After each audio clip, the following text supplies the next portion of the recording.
Welcome back, everybody. We got to talk about CrowdStrike Holdings. I have never done an in-depth accounting analysis of this company. Now, some of you critics may think that I'm telling you to buy this stock or telling you not to buy this stock. I'm just looking at the financial statements. I know this is a hard concept to grasp because a lot of you don't do that. Anyway, that being said, let's check out CrowdStrike Holdings. What is this? What is this company all about? Well, it's a software company that provides cybersecurity, cloud-based cybersecurity. You can go on there, you can check out their website, but they have some pretty significant clients. I think I saw Deloitte on there, Expensify, that's a expenses software, Verizon, Goldman Sachs lands in. Pretty diverse set of clients. And they offer a bunch of products: cloud security, endpoint security, ID protection, security and IT operations, threat intelligence, observability. Basically, you want to protect your business from a bunch of scammy hackers. You should consider looking into CrowdStrike. Now, let's look at the numbers, because that's what ultimately matters in investment, right? Oh, no, it's all about 10x by 10x, bro. So, first of all, the first thing I notice is revenue growth. Let's look at the growth of revenue. It's basically going up in a beautiful straight line upwards, okay? That's the most beautiful growth in revenue. Consistent, perfect, beautiful growth I have ever seen.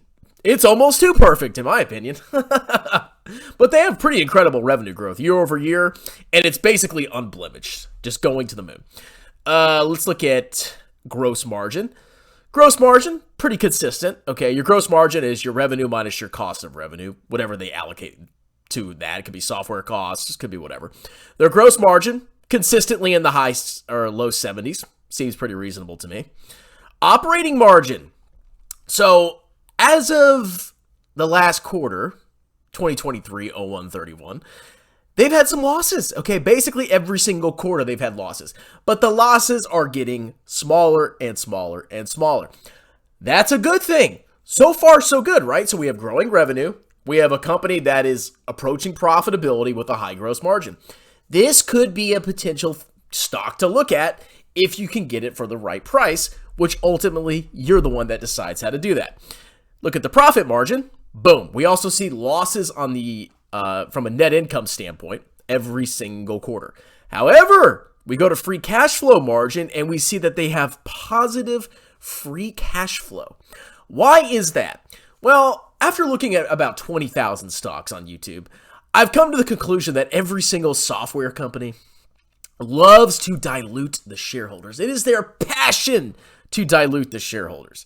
Now, if we go look at the statement of cash flows, we're going to see some very interesting stuff. But before we do that, let's go check out the balance sheet, because you want to look at everything. So if you ever go on stockanalysis.com, make sure you're looking at the most recent quarterly balance sheet, because that's the most up-to-date information. You don't want to do the annual necessarily, because you might get older information, and that would make your research absolutely worthless.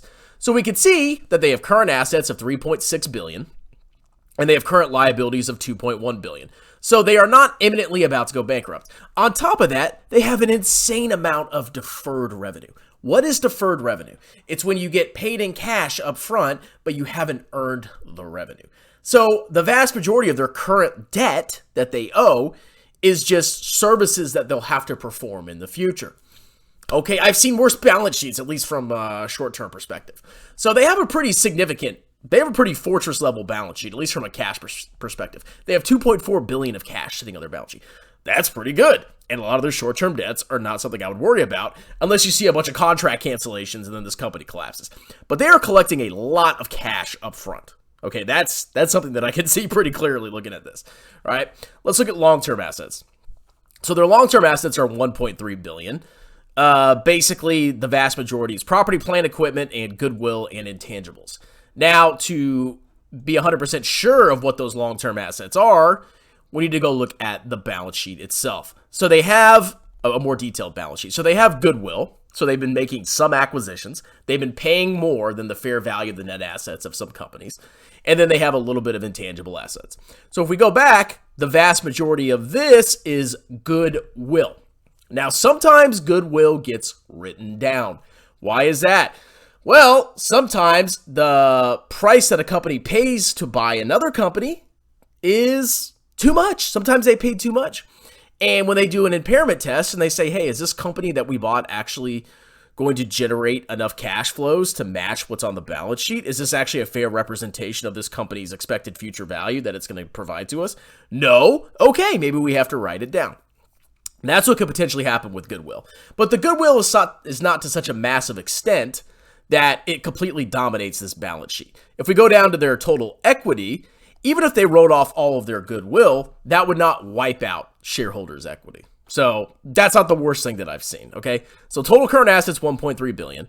Total long-term liabilities, $1.4 billion.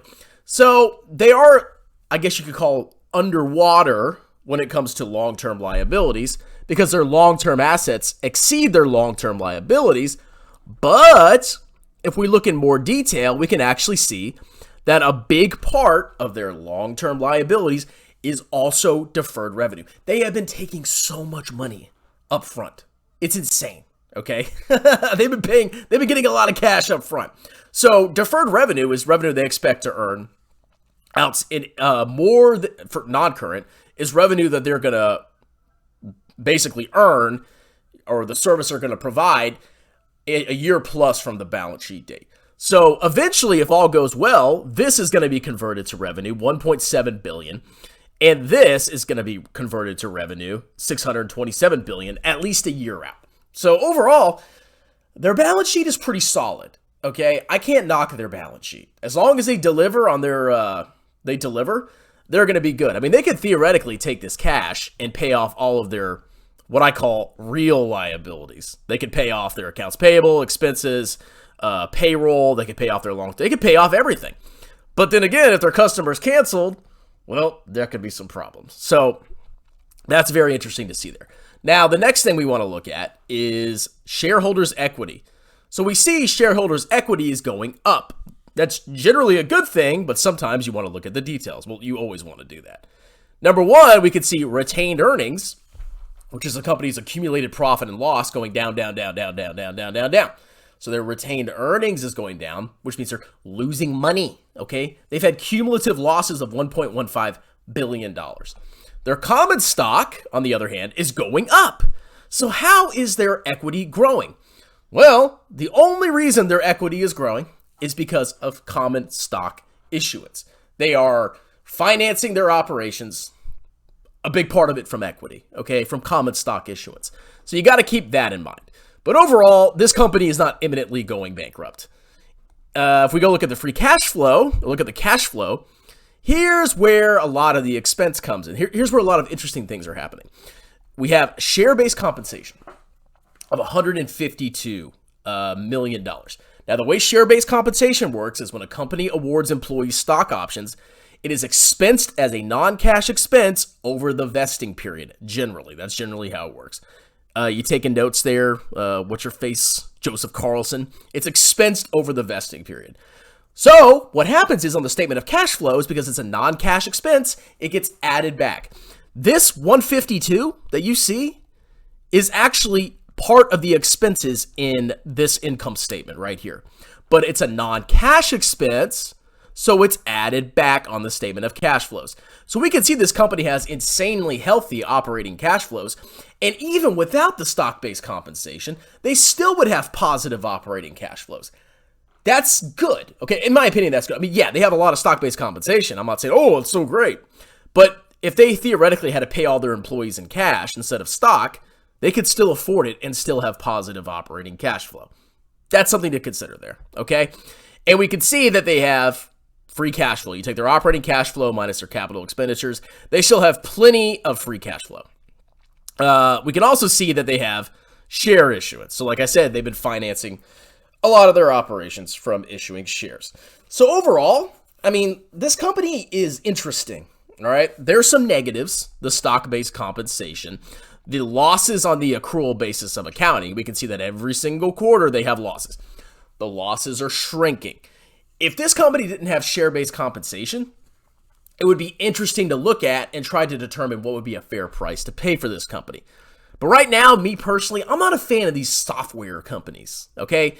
Because they always tout their cash flow. Look at our cash flow. Oh, we got such great cash flow. Because of their stock-based compensation.